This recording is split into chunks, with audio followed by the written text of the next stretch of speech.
Ah ouais, bonjour à tous mes frères congolais, à tous mes sœurs congolais partout dans le monde.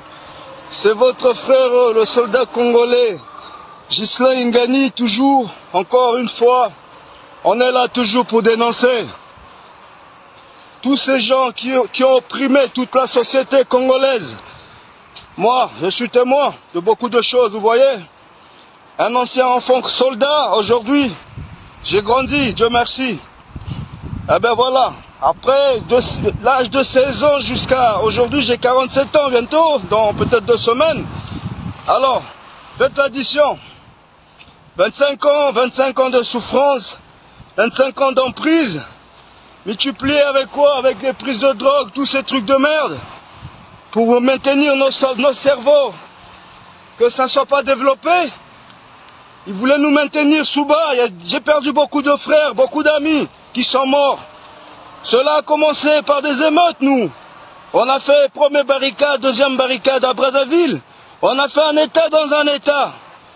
On a emmerdé le pouvoir de l'Issouba dans tous les sens, vous voyez. On s'est battu. À un moment, on était alliés quand même avec des ninjas. J'ai été aussi ninja, moi, un jour, moi. J'étais tortue ninja, pour ceux qui le savent. Voilà. J'ai évolué dans les unités qui étaient à Nchele. Après, j'ai aussi évolué à Oyo, moi. J'ai fait au Djandongo Ngamba, Tchambicho, tout ce que les gens y racontent aujourd'hui, là. C'est nous, là. C'est nous, ces vaillants soldats. Voilà un parmi eux qu'on fait ces genres de trucs-là, là. Ghislain Ngani, pour ceux qui savent. Alias Lucifer pour d'autres. Mais ça, c'est un vieux nom. Mais aujourd'hui, c'est un vrai lion qui est en face de vous. Un léopard, un tigre, un guépard, un vrai soldat. On est là pour dénoncer. Ah oui, aujourd'hui tu vois, fils d'enseignant, et que mon père il a travaillé dur toute sa vie. Bon voilà aujourd'hui retraité, 2 fois il a fait des AVC. Et aujourd'hui il voit pas. À cause de quoi? Tous ces infidèles qui payent personne. Regardez mon bras encore, je vous le montre encore une seconde fois, qui est cassé. Pour prouver que non, ça c'est les couilles. Ils sont là à distribuer de l'argent à n'importe qui. Mais les vraies victimes, ils les voient pas. Il y a des orphelins là-bas à Brazzaville. Il y a des orphelins partout, du nord au sud, de l'ouest à l'ouest. Tous ces jeunes qui se sont battus pour soutenir tous ces dictateurs, tous ces politiciens, que ce soit du MCDD, du PCT, du RDC, du RDS, du RDPS, du UPADS, du RDD, tout ça. Ils sont où? Tous ces jeunes-là, nous autres là, tous on souffre. C'est eux-là qui mangent de l'argent. C'est eux et leurs enfants, leurs cousins, c'est eux qui règnent. À cela, je demande aussi pardon à tous les Congolais, tous les Congolaises, partout là où ils sont. Ceux qui étaient opprimés. Parce que moi et les d'autres frères à nous, on s'est mis derrière tous ces politiciens. On était jeunes, nous. On s'est battus. En pensant que chacun de ces politiciens pouvait être meilleur pour le Congo. Non. Tous ils sont dans la même équipe. Comme l'équipe nationale de football, quoi. Comme dans le Diable Rouge, on va dire. La preuve, ils travaillent tous ensemble. Ils ont récupéré qui ils peuvent. Tous les partis sont là, ils sont au pouvoir, ils sont au gouvernement. Et nous les enfants, qui sont opprimés, les bras cassés. On a des frères qui sont morts, on n'a jamais trouvé leur corps. Il n'y a même pas un monument qui peut représenter tout le sang des frères qui sont morts au Congo. Tous les enfants, les filles, les garçons qui sont là aujourd'hui, ils pleurent leurs parents, ils pleurent leur père, ils pleurent leur fils. Personne n'en parle. Ils sont partis chercher un vieux con, je sais pas qui, de Brazza. Qu'est-ce qu'on en a à foutre? Il est mort depuis 1880, je sais pas.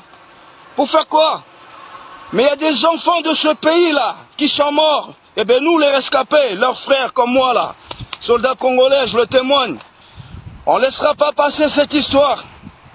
Et nos retraités qui sont souffrants, je pense qu'il y a aussi des frères et des sœurs quelque part, que leurs parents, ils vivent aussi les mêmes conditions que mon père y vit. Aujourd'hui, il ne peut pas avoir même pas 1 mètre. Mais son fils, il s'est battu pour ce pays. Je demande encore pardon à tous les Congolais, les Congolaises partout là où vous êtes. On était jeunes, on était drogués. On avait des ambitions, certes. Mais ces ambitions, ils étaient tellement enfantins que cette drogue qu'ils ont mis encore dedans, ils ont abusé de notre jeunesse pour leur règne. Et bien voilà, maintenant ce qu'on est. On a des bras cassés, il y a d'autres ils sont morts, il y a d'autres ils sont complètement devenus fous. Ils se sont alliés à l'alcool, à la drogue, à tout ça. Et Dieu est grand. Moi je suis sorti dans tout ça. C'est pour cela tous les jours, je cours à fond la caisse pour donner la force à tous les frères qui sont couchés, pour donner l'espoir à la nouvelle génération congolaise de ne pas faire des mêmes erreurs comme nous, de ne pas se mêler dans cette vie. Pas 15 politiciens viennent vous mentir avec quoi que ce soit. Vous finirez comme nous. Et le Congo ne partirait plus jamais en guerre contre le Congolais. C'était bête ce que nous on a fait. Et cela ne va plus jamais se répéter. Donc je leur ai dit encore, pour ceux qui prennent que ça, c'est l'amusement. Moi j'ai fait toutes les étapes. J'ai fait les barricades, tous, les premiers, deuxième, troisième. J'ai même pillé l'école de police pour prendre les armes. Et avec ces armes, on s'est distribué du nord au sud. Ceux qui le savent, on a tiré au moins pendant 5 jours dans toute la ville de Brazzaville pendant le pouvoir de l'Ishuba. J'ai fait le Cobra, j'ai fait le Ninja. J'étais Tortue Ninja, j'étais Saspen. J'ai fait Odiandongo Ngamba. J'ai fait Chambicho. J'étais seigneur de la guerre, j'ai fait tous les médailles que vous voulez. J'avais un permis pour tuer n'importe qui pendant ces trucs-là, si on veut dire. C'est pour ça que je demande pardon à tous les Congolais partout où ils sont. Et ensemble, on va déloger ces vieux cons. Parce que le Congo appartient à tous les Congolais. Et tout Congolais, du nord au sud, de l'ouest à l'ouest, on passe du nord à l'est, à l'ouest et au centre, a le droit de régner sur le Congo. Que tu sois du nord, du sud, de l'est, de l'ouest, que tu sois de la capitale. Tant que tu es Congolais, tu as le droit de régner sur le Congo. Le Congo n'appartient pas à une tribu, pas à une famille. N'importe qui peut régner. Alors, levez-vous, battez-vous, entraînez-vous, restez pas couchés. Ne vous transformez pas en tapette, comme ce qui se passe là-bas, là. On est là pour tous les hommes forts. On s'entraîne tous les jours en synchro. Partout, partout, partout, partout. Le jour de l'heure de rassemblement viendra, les amis. Pour ceux qui n'ont pas la force, c'est pas grave. Nous, on est là. Comme on dit, ceux qui les ont ramenés là-haut, que eux, ils ont marché sur leur tête, c'est ceux-là qui vont leur chier sur la gueule. Donc, pour ceux qui savent bien, là, la grande détermination, elle est là pour dire que je connais tous les côtés. Tout ce qui s'est passé, c'est là dans la tête. Ah oui, on a des vrais cerveaux photographiques, des mémoires photographiques. Tout est enregistré. Même si on nous avait interdit d'écrire, pas de papier, pas rien du tout. Mais moi, je suis fils d'enseignant. Fils d'Ignace Ngani, c'est moi. Mon père, il a fait 2 AVC, il a travaillé toute sa vie. Impossible d'avoir sa retraite comme il peut. Et maintenant, il voit même plus bien. À cause de quoi? À cause de tous ces chiens? Non, on va pas laisser passer ces choses comme ça, là. Et moi, mon bras, il doit être réparé. Comme tous les Congolais qui sont opprimés, ils doivent aussi être réparés. On doit faire toute réparation que de distribuer de l'argent comme ça, à n'importe qui, à n'importe quoi. Comme si il manquait pas des souffrances au Congo. L'autosuffisance à l'an 2000, là. On est en 2022, il n'est jamais arrivé. Depuis 1980, on est là. Le Congolais a plus faim qu'avant. Faut arrêter les conneries. Et c'est pas un royaume, le Congo. Le Congo appartient à tous les Congolais. Moi, je suis debout. Et mes frères aussi, partout là où ils sont. Dans toutes les villes européennes, on s'entraîne en synchro. Nous allons libérer le Congo. On va se battre. Comme on vous l'a donné sur le plateau, on va vous le reprendre aussi sur le plateau. Ah oui, c'est pas vos enfants qui se sont battus, c'est nous. On s'est battus. On vous a donné le pouvoir sur un plateau. On va vous le reprendre aussi sur un plateau. Et c'est là vous comprendrez que non, faut pas chier sur la gueule de celui qui t'a élevé. On vous a mis tout en haut. Mais nous, on va vous chier du caca sur la tête. Voilà. Encore pardon à tous les Congolais, partout, ceux qui sont opprimés, à cause de tout ce qui s'est passé, depuis 93 jusque-là. Mais ceux-là, on se sent coupables nous aussi. C'est pour ça qu'il faut qu'on règle tout ça. Et pour ça on se bat tous les jours pour réveiller le peuple. Réveillez-vous. J'ai demandé pardon à Dieu. Et je vous demande aussi pardon à vous tous, tous les Congolais, partout où vous êtes. Dieu m'a accordé son pardon. Et à vous aussi de m'accorder votre pardon. Accordez-moi pardon, accordez le pardon à tous mes frères. Tous ces frères, de partout, du nord, du sud, de l'ouest à l'ouest. Qu'on était dans tous ces milices. Ninja, Cobra, Kokoy, Obévulois. Tous les Congolais, nous, on vous demande pardon. Vous devez tous nous pardonner. On était vraiment opprimés aussi. Mais on nous a fait enrouler là-dedans avec des trucs bizarres. Mais cette fois-ci, ensemble avec vous, si vous nous pardonnez tous, nous allons dégager ces gens. Donc je demande pardon à vous, tous les Congolais, comme on a demandé à Dieu, comme j'ai demandé à Dieu pardon pour tous mes frères, Cobra, Ninja, Kokoy, Obévulois, partout, afin de dégager ces vieux cons et de remettre le Congo comme il était, Congo. La famille Nguesso, M. Denis Sassou Nguesso, ses proches et tous ceux qui l'entourent sont en train de piller toutes les ressources naturelles de notre pays pour leurs propres intérêts. Voilà pourquoi je demande à la population du Kwilu, je lance un appel à toute la population du département du Kwilu, le département de Pointe-Noire, de rejoindre la révolution pour chasser le dictateur Denis Sassou Nguesso à la tête de notre pays. Vous devez rejoindre la révolution pour libérer notre peuple des griffes du dictateur Denis Sassou Nguesso.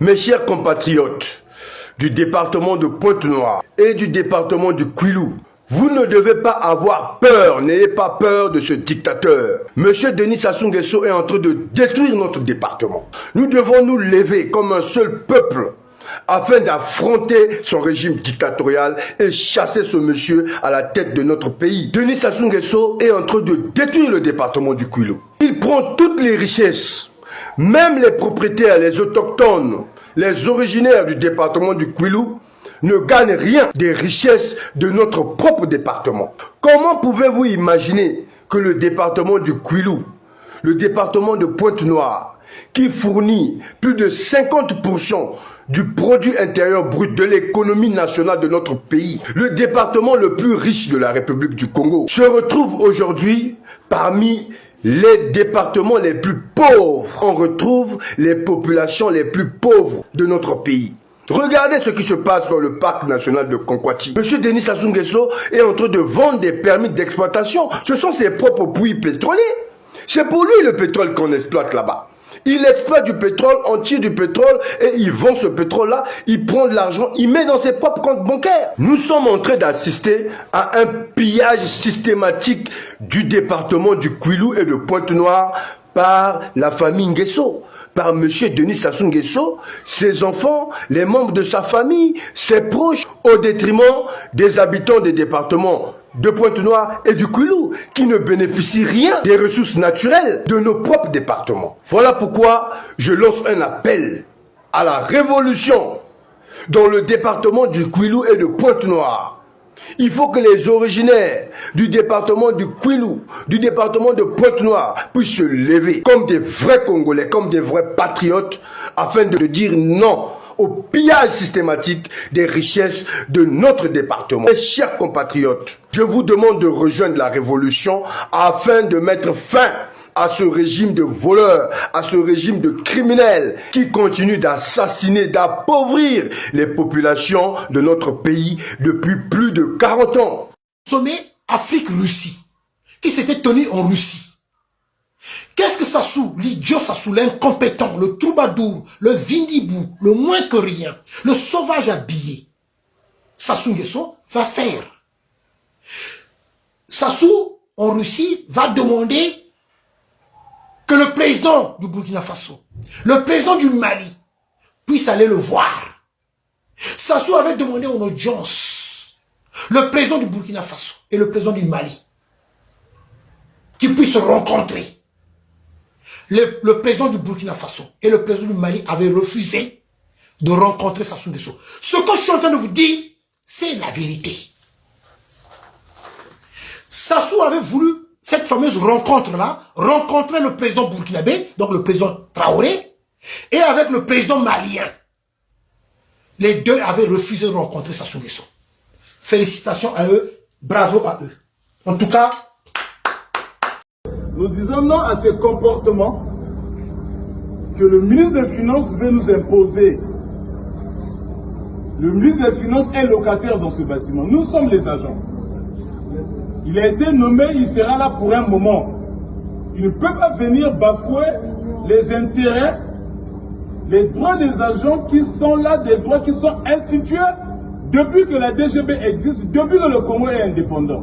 Ce n'est pas nous qui avons créé ces droits. Ce n'est pas nous qui avons écrit les tests sur les 35 heures de travail. La loi ne dit pas que les hommes doivent dormir au travail pour servir l'État. Car cela ne tienne, l'ouvrier mérite son salaire. L'ouvrier mérite son salaire.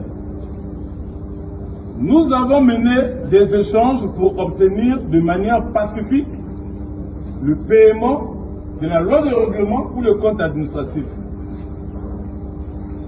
Et nous avons accepté de sacrifier les années antérieures qui n'ont pas été payées. Compte tenu de la situation du pays, nous avons exigé le paiement d'une année.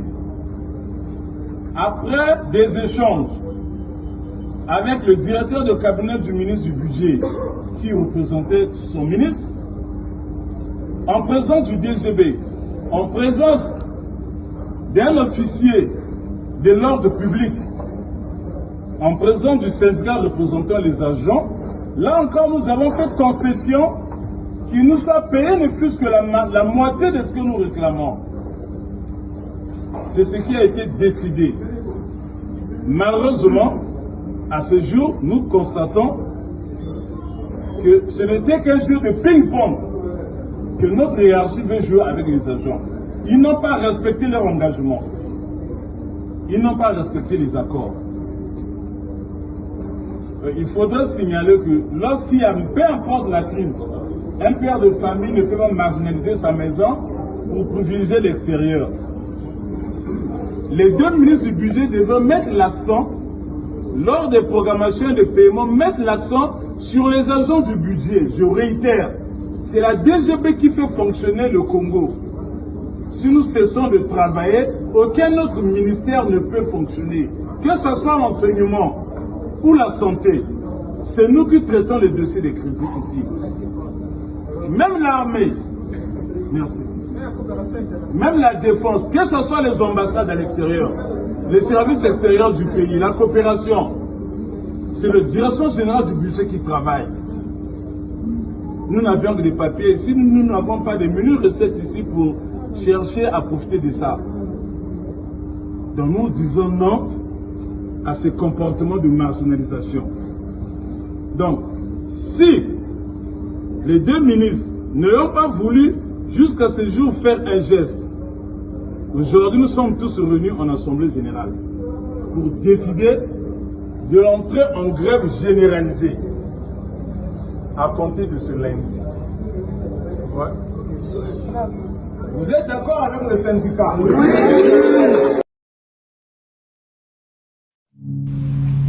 Mes amis, je vais maintenant vous expliquer pourquoi et comment Sassou Nguesso a tué Parfait Kolela, fils. Donc, en 2016, quand le général Mokoko demande au peuple de rentrer dans la désobéissance civile, Sassou Nguesso appelle Parfait Kolela et lui dit: tu viens ici, Ampila. Parfait se déplace. Il vient Ampila. Il lui dit: mon fils, c'est toi qui veux faire le soulèvement populaire? Tu veux demander aux gens du Bas-Congo de se mettre debout? Parfait dit non. c'est pas moi. Ce sont les Okombi et les Mokoko. C'est pas moi. Sassou lui répond. Il dit, donc, moi je te dis, si tu continues et si tu veux faire le soulèvement populaire, moi j'irai, j'ai la clé du tombeau de ton père. J'irai parler à mon grand frère Bernard Kolela. Je vais lui dire que l'enfant n'a pas respecté les accords. Et quand je vais revenir, j'aurai pas pitié de toi. Parfait Kolela a eu peur. C'est pour ça que vous avez vu qu'en 2016, Parfait Kolela n'avait pas réagi. Parce qu'il a voulu le tuer. Sassou Nguesso, en tant qu'il est Machiavel, qu'il est très criminel, il s'est dit, je vais différer la mort de Parfait Kolela. Je vais tuer Parfait Kolela après. Pour l'instant, je m'occupe d'Okombi et de Mokoko. Il a pris Mokoko. Et Okombi les a mis en prison. Ils ont programmé maintenant la mort de Parfait Kolela après. Ils l'ont adouci, ils l'ont attendri. Puis bien le prendre et le tuer. Parfait Kolela, comme il avait compris la stratégie du Machiavel, criminel, assassin, très barbare, sauvage, Sassou Nguesso, il s'est dit, cette fois-ci, en 2021, il faut que je me prépare politiquement et militairement. Parfait Kolela, comme il avait bien travaillé le terrain, il a travaillé aussi du côté international et du côté sous-régional. Donc, il avait eu l'appui des sous-régions dans les pays dont je vous ai cité, pour des raisons de sécurité. Il a eu l'appui et qui l'ont bien confirmé que cette fois-ci, si tu gagnes les élections, l'essentiel comme tu gagnes seulement les élections, nous serons obligés de t'appuyer militairement et nous allons rentrer. Et Parfait Kolela avait eu cette garantie.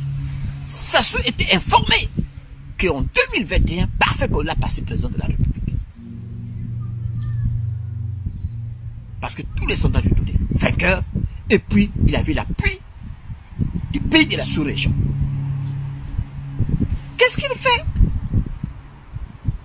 Lors des visites médicales pour se présenter aux élections présidentielles, il a introduit le poison avec ses médecins, des médecins Oyo sapiens, des criminels, les empoisonneurs. Ils ont empoisonné Parfait Kolela le jour de la visite médicale. Quand ils l'ont empoisonné, ils ont bien réglé le poison et Parfait Kolela n'arrive pas jusqu'au jour de la proclamation des résultats. Vous comprenez ça? Parfait Kolela a été empoisonné le jour où ils ont fait les contrôles quand ils parlent leur visite médicale pour se présenter aux élections présidentielles pour voir si vous êtes apte ou pas. C'est là où il a été empoisonné. Parce que Sassou était convaincu qu'en 2021, Parfait Kolela passait président de la République. Parce qu'il avait l'appui de la sous-région. Parce que les pays de la sous-région ne voulaient plus de Sassou Nguesso. Donc ils ont dit, cette fois-ci, si tu gagnes Parfait Kolela, l'essentiel seulement que tu gagnes, que tu dis que c'est toi qui as été élu. Nous allons rentrer militairement et nous allons chasser Sassou Nguesso. Voilà pourquoi il a tué Parfait Kolela avant la proclamation des élections. Avant la proclamation des élections, parce que Parfait Kolela passé président de la République. Mais paix à son âme, la lutte continue. Nous allons gagner. Nous allons gagner. La victoire est proche. Et le clan de Oyo sera vaincu. Et comme nous a laissé son testament, il nous a dit de nous battre pour nos enfants, de nous battre pour nos enfants et pour l'avenir de notre pays. Il faut se battre. Il faut se battre. Il faut se battre. Mettez-vous debout. Ayez le courage. Ayez le courage. Nous allons gagner. On a compris à qui nous avons affaire. Sassou Nguesso est un gangster, est un criminel, est un assassin. Donc il faut vaincre. N'ayez pas peur, peuple congolais. N'ayez pas peur. N'ayez pas peur. Prenez votre courage. On ne peut pas faire les omelettes sans casser les œufs. Mettez-vous debout. Nous allons gagner. Préparons-nous au soulèvement populaire qui s'annonce. Merci beaucoup. Et à très bientôt. Attendez les prochaines révélations. Voilà ce qui est en train de se passer, peuple congolais, pour vous qui n'êtes pas informés. Monsieur Sassou Nguesso s'est rendu au Kazakhstan. Il n'y a pas très longtemps de cela. Au Kazakhstan.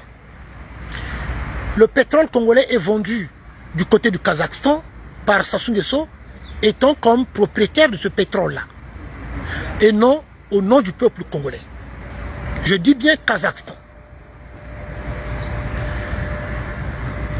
De l'autre côté de Bakou, là-bas aussi, il a ses affaires, dont il s'était rendu aussi avec Madame Françoise Joly, Yamourangi, peuple congolais. Donc si vous n'êtes pas au courant, le récent voyage de Sassou Nguesso du côté du Kazakhstan, où il a entrepris des démarches dans le sens de vendre du pétrole congolais, puisqu'il a l'habitude de le faire. Donc il y a des bateaux qui quittent la République du Congo, le port de Pointe-Noire, en direction du Kazakhstan, où il a des comptes, il a des banques. Je dis bien il a des banques.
Stade Marchand.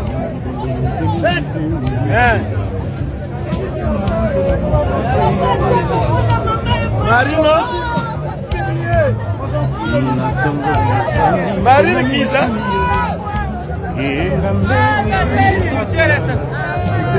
Ah d'accord, vraiment je suis avec le chef. Je lui fais ce mini reportage là. Vraiment merci Ngaboué.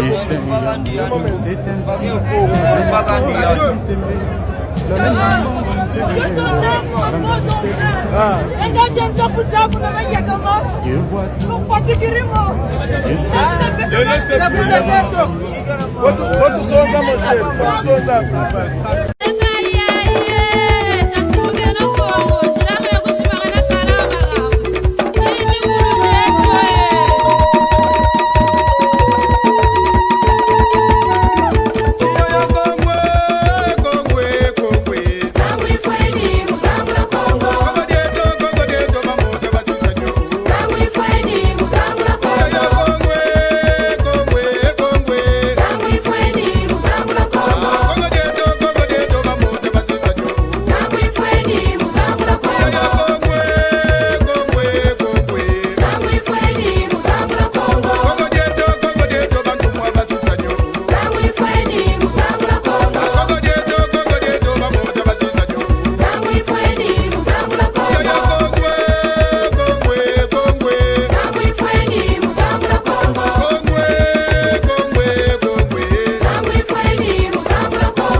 Tout finit par disparaître en ce monde.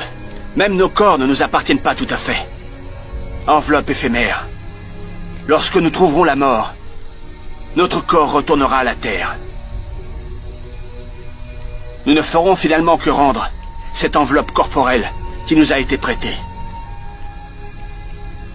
Et tout ce qui compte à la fin, c'est le chemin que chacun de nous a fait.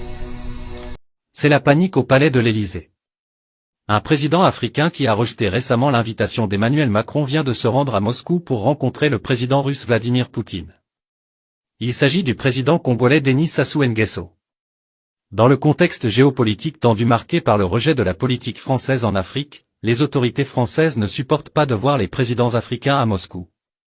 Le 4 octobre dernier, le président français Emmanuel Macron avait organisé le sommet de la francophonie à Paris, mais le président congolais Denis Sassou Nguesso n'avait pas répondu à l'invitation du président français. Bien avant cela, il avait bel et bien répondu à l'invitation du président chinois Xi Jinping lors du sommet Afrique-Chine à Pékin. Cette semaine encore, il vient de répondre à l'invitation du président Poutine au sommet des BRICS à Kazan, la 6e ville de Russie. Cela fait donc la deuxième fois que les deux hommes se sont rencontrés dans cette année, puisqu'en juillet dernier, il avait déjà rencontré Vladimir Poutine à Moscou lors d'une visite officielle où ils avaient signé un gros contrat de construction d'un oléoduc au Congo. Ce changement brusque de comportement du président Sassou Nguesso est très surprenant. Dans les années 1990 à 2020, il passait tout son temps à courir derrière les présidents français. Il était toujours présent à Paris. Il était prêt à tout pour faire plaisir au président français. Que ce soit Jacques Chirac, Nicolas Sarkozy, François Hollande et même Emmanuel Macron, il était toujours derrière eux. Depuis qu'il a connu la route de Moscou, il a oublié Paris. Tout cela prouve combien de fois certains présidents africains ne veulent plus recevoir des ordres de l'Élysée. Ils veulent décider eux-mêmes de leurs relations. Nicolae Ceausescu dirigeait son pays d'une poigne de fer et se pensait insubmersible. Surnommé le génie des Carpates, le dictateur roumain n'a pas vu venir la chute de son régime communiste. Alors que son peuple subissait pauvreté et terreur, lui et sa femme vivaient dans la prospérité et l'abondance. La révolution sanglante de 1989 allait mettre brusquement fin à cette page de l'histoire du pays. Le 16 décembre 1989, les habitants de Timișoara se soulèvent contre l'arrestation du pasteur László Tokes, défenseur des droits des minorités hongroises.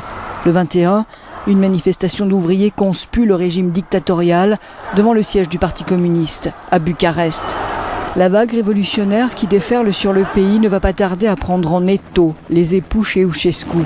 Le couple prend la fuite, mais très vite arrêté, Nicolae et sa femme sont jugés sommairement.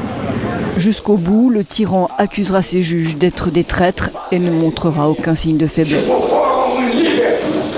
Reconnus coupables de génocide et de détournement de fonds, ils sont tous les deux fusillés. Le communiqué tombe. Nicolae et Elena Ceausescu ont été condamnés à mort et à la confiscation de leur fortune. La sentence est définitive et a été exécutée. Ces événements seront les premiers à être intégralement retransmis par la télévision.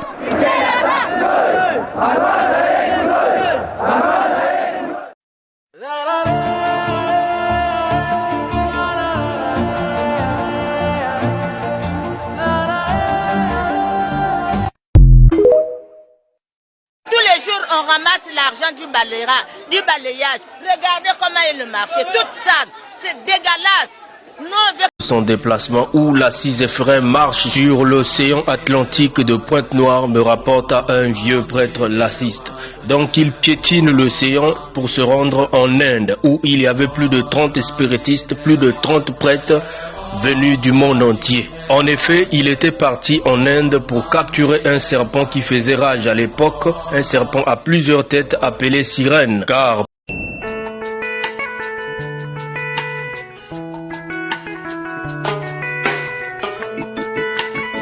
quand le peuple est en colère, ça donne ça.